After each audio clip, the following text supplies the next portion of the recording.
タイ入国者に関しまして4月の1日から規制が緩和をされるクラスターが発生した気になるバンコクなんですが、今までは危険度がオレンジゾーンだったんですね。こんにちは、人生に楽しい旅をすみやきです。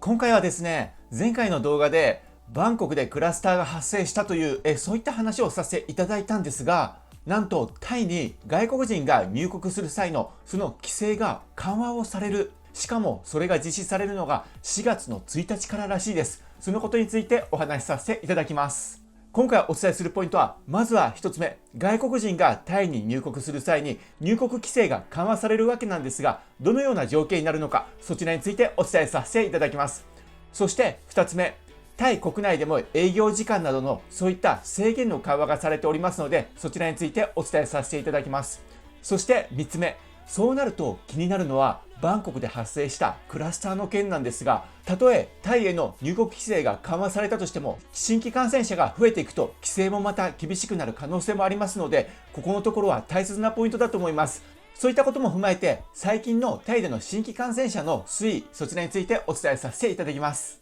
今回も情報いろいろと盛りだくさんでお伝えしていきますので、そして未来に向けて明るい情報が詰まっておりますので、ぜひ最後まで聞いてみてください。このチャンネルでは海外のこととか旅のこととか海外への出入国情報、そういったものをお伝えしております。どんどん移り変わりゆく渡航情報、そういったものも最新情報を追いかけてお伝えしておりますので、ぜひチャンネル登録してみてください。それでは早速情報を見ていきたいと思います。まずはじめなんですが、3月19日の日経新聞からになります。タイ政府は3月19日、新型コロナウイルス対策でタイへの入国者に義務付けている入国した後の隔離の期間を現在の14日間から10日間へと短縮する方針を決めました。この入国の際の隔離期間10日間への短縮に関してなんですが、変異ウイルス感染者が確認されていない国、地域からの入国者を対象にするということです。確認済みの国、地域は引き続き14日間の隔離を求める。ワクチンを接種した人は7日間に短縮する方針です。このように日経新聞には書かれてあります。この記事をしっかりと深掘りをして皆さんにお伝えしていきます。まずなんですが、今回のこの決定に関しまして、厳密に言うと最終決定ではありません。これが決定されましたのは、今週の金曜日3月19日に行われましたタイの感染対策管理センター、そちらの本会議にて承認をされたということなんですね。この本会議は実際は月曜日に実施される予定だったんですが、それが延期されて金曜日3月19日に行われました。この本会議によって承認をされたわけなんですが、次に内閣の承認を得て正式に発表されれば、これが正式決定となります。ですが、観光省や保健省、そういったところの方向性がタイ開国へと向かっており、そして今回この本会議でどのような決定がされるか、それを待っている段階でありましたので、今回の決定に関しましてはもうほとんど決定したというようなそういったところにもなってくるかと思います。コロナの新規感染者がタイで一気にまた急増したりすると話は別ですが、このままいくと正式決定ということになると思います。もう一度この発表された内容をお話ししますと、4月1日からタイ入国者に対する隔離期間は10日間に短縮されるということです。また、ワクチン接種証明書と陰性証明書の両方を持っている入国者の隔離期間は7日間に短縮されるということです。ただしなんですが、変異株のない低リスク国からの出発に限るとされております。この変異株の多い国からは従来通り14日間の隔離が必要とされます。変異株に関しての低リスク国のリストに関しては追って発表するということでございます。それでは気になるのが、日本が低リスク国に入るかどうかということなんですが、1週間前のタイ政府の発表としては、例えば南アフリカ共和国、こういったところからの入国に関しては入国規制は緩和されない、そういうような発表をしておりました。そしてもう一つなんですが、タイでは現在ゴルフ検疫という入国システムがあります。このゴルフ検疫を使える国に関してなんですが、低リスク国に限るとされているんですね。その中で日本も対象となっていて、日本人もゴルフ検疫はできるというふうに現在タイではなっております。要するにゴルフ検疫に関しては日本は低リスク国という形で定められております。ですので今回の入国制限緩和の措置に関しましても、日本も低リスク国に入ってくるんじゃないかと、ほぼ大丈夫じゃないかと思われます。またもう一つの制限緩和措置として、4月1日からはこれまで入国時に必要だった健康証明書、こちらの提出が不要になる予定だということです。これまでタイに入国する際には陰性証明書だけではなく健康証明書、こちらも必要だったんですね。これがまたちょっと面倒くさかったんですが、この健康証明書の提出がなくなる可能性、こちらが出てきました。こちらはまだ確かな情報ではないですが、健康証明書の取得、こちらがなくなると、それだけまた証明書の取得が楽にもなりますし、健康証明書を取得するためのお金のその負担というのもなくなりますので、少し楽になってくるということになるかと思います。また、このような発表もされております。10月1日までにはタイでの十分な数の人がワクチンを接種する予定となっており、その場合ほとんどの入国時の隔離システム、こちらが終了することになると感染対策管理センターの本会議では発表をされました。ですので現在の予定では10月1日に隔離なしでタイに入国できる、そういったところを目指して動いているということです。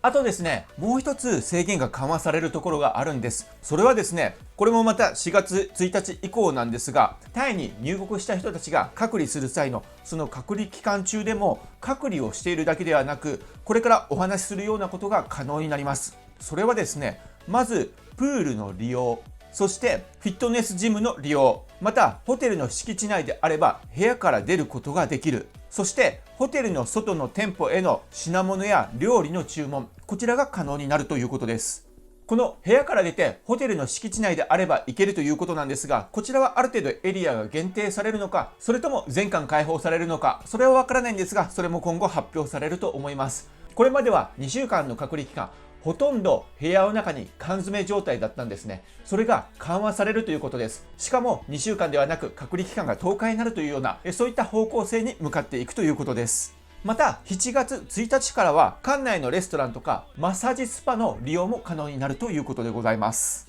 そしてこういった措置に関して3つのフェーズを定めております。こちらをお話しすると、ある程度今後のタイへの入国の流れ、どういうような方針なのかということがわかると思います。まず第1フェーズとして、これが4月から6月までの期間になります。この期間は隔離期間中でも部屋の外に出てフィットネスジムやプールなどが利用可能となり、また外部から商品を購入して取り寄せることができるようになる。これが第1フェーズの4月から6月までになります。そして第2フェーズ、7月から9月なんですが、さらにホテルのレストランでの食事やマッサージを受けられるようになる。そして次の第3フェーズ、10月の1日からなんですが、隔離というものをやめて入国した方は指定されたエリアに滞在してもらう、そういうような形になる、それが現在の方針だということです。また今回の発表では2週間の隔離が10日間に短縮される、それが4月1日から行われる、そういったことは発表されているんですが、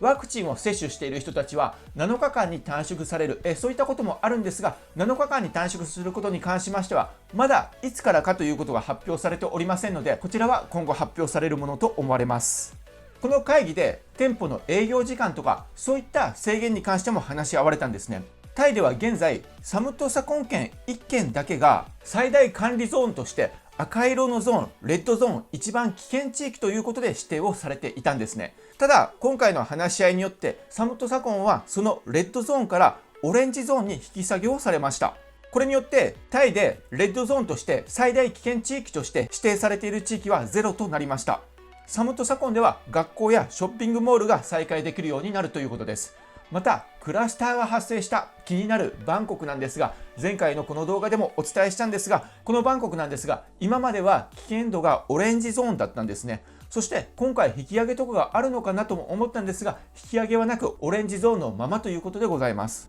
じゃあ現在のタイの新規感染者はどのような感じになっているのか、そこが気になるところだと思います。そちらについてお伝えさせていただきます。こちらは3月20日バンコクポストからになります。タイでは3月20日119件の新規感染者が報告されました。タイ国内では112件、そして海外から入ってきた方からは7件が見つかったということです。そして12月の末にクラスターが発生したサムットサコンでは38件だったということです。またバンコクでの新規感染者なんですが、こちらも38件だったということです。つい数日前まではバンコクでは100件とかそれぐらい出てたんですが、バンコクでの新規感染者も減ってきている、そのような状況にあるようです。それではせっかくですので新規感染者の推移を見ていきましょう。こちらパソコンの画面で見ていきたいと思います。それではタイでの新規感染者の状況をデータで見ていきたいと思います。こちらを見ていただきたいんですが、サムトサコンでのクラスターが発生してからだんだんと新規感染者が増えてきて、そしてここのあたり2月の5日あたりがピークだと思うんですが、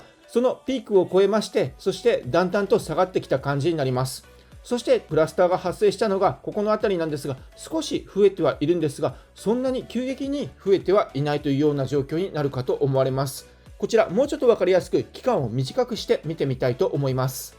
こちらがですね、12月の16日から3月の20日までのそのデータになるんですが、こちらの平均値と棒グラフを見ていきますと、だんだん増えてきているわけなんですが、それから減ってきたのがここの辺りになります。それからずっと減ってきてたんですが、バンコクでのクラスターが発生して少し新規感染者が増えたところもあるんですが、ただ現在のところはそこまで増えてないというようなそういったところになるかと思われます。もちろんこれからはわからないんですが、新規感染者がそこまで増えてないというところで、もしかするとこのまま小康状態が続いてクラスターはそこまで問題がなく収まるというような、そういった可能性もあるんじゃないかと思います。そういったことも踏まえて、今回のタイへの入国規制の緩和、そういった発表にもつながったんじゃないかと思われます。いかがでしたでしょうか。タイではクラスターが発生してちょっと不安なところもあったんですが、まだもちろん安心できないところはあると思いますが、タイは一歩一歩開国に向けて前進をしている状況です。そして4月1日からはこれまでのタイの入国制限とはまた違って制限が緩和されて入国できるようになる、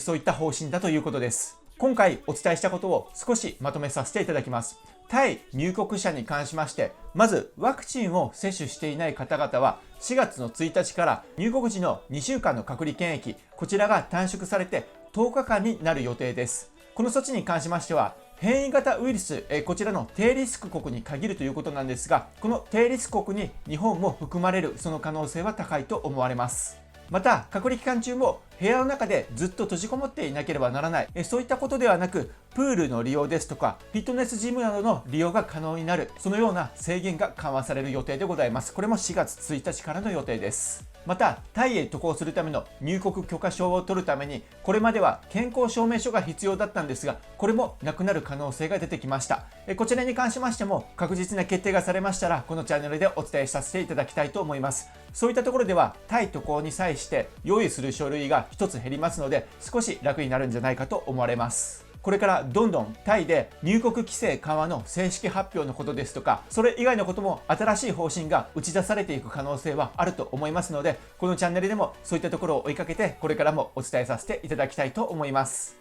現在世界的に見てもワクチンの接種が進み、世界の新規感染者数がどんどん下がってきている状態です。それに応じてだんだんと外国人の入国を受け付ける国、そういった国が増えてくるんじゃないかと思われます。そういったところ2021年、2022年の海外渡航へ向けてこのチャンネルでも随時お伝えさせていただければと思います。いつも動画へのいいねやコメントをいただいてありがとうございます。これからも YouTube 頑張って投稿していきますので、ぜひチャンネル登録してみてください。